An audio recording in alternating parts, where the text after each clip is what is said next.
Hi, this is Wilma here in Perth, Western Australia. So, madami nagtatanong sa akin, ano nga ba yung aged care support worker? Niyo ako ngayong pumasok sa work. Bale, 2 years na po akong aged care support worker. Bago pumasok, nagtitest po kami if kami ay positive or negative for COVID dahil madalas po yung mga matatanda, madali po silang mahawa sa COVID. Kapag natanggap naman kayo sa work, madalas po ay libre po talaga ang uniform. Kaya lang, madalas po ito'y kung hindi mahaba ay masyado namang Sa mga curious naman po, ganyan po ang itsura ng aged care facility dito sa Australia. Pero iba-iba po ng mga design ang bawat building. Ito lang po ay example para ma-idea kayo kung ano nga bang itsura ng isang aged care facility.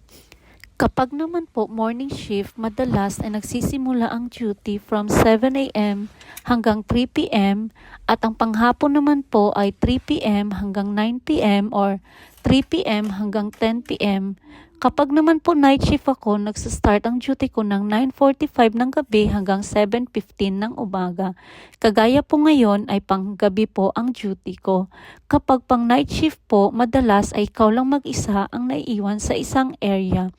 So, in charge ka po sa around 30 po na residents sa isang gabi o 20 residents sa isang gabi.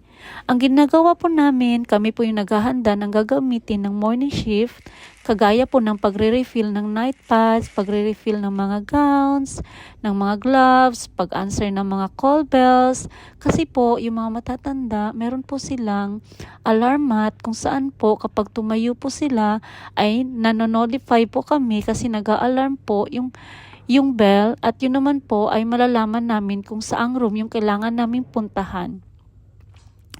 Yan po ang kasama ko madalas sa duty, yung pusa ng isa sa mga resident namin. Masyado po talagang tahimik kapag night shift ka, kaya dapat ay malakas ang loob mo kasi naka-off po lahat ang ilaw sa isang facility niyan. So yung ilaw lang po sa nurse station ang naka-on. May hawak-hawak ka lang pong cellphone. Kung sakali ay kailanganin mong tawagin ng nurse na may emergency, ay anytime ay matatawagan mo siya, or kung kailangan ka naman tawagin ng nurse ay anytime ay pwede kanyang tawagan. Sa mga ayaw naman po ng night shift ay pwede naman po ng 7 a.m. hanggang 3 p.m. or 3 p.m. hanggang 9 p.m. ng gabi. Kapag naman po morning, ang routine nyo po madalas ay mag-help prepare ng breakfast, mag-help shower ng resident, mag-help na palitan sila ng damit, o kung may appointment sila for that day, ay tulungan nyo po silang mag-ready.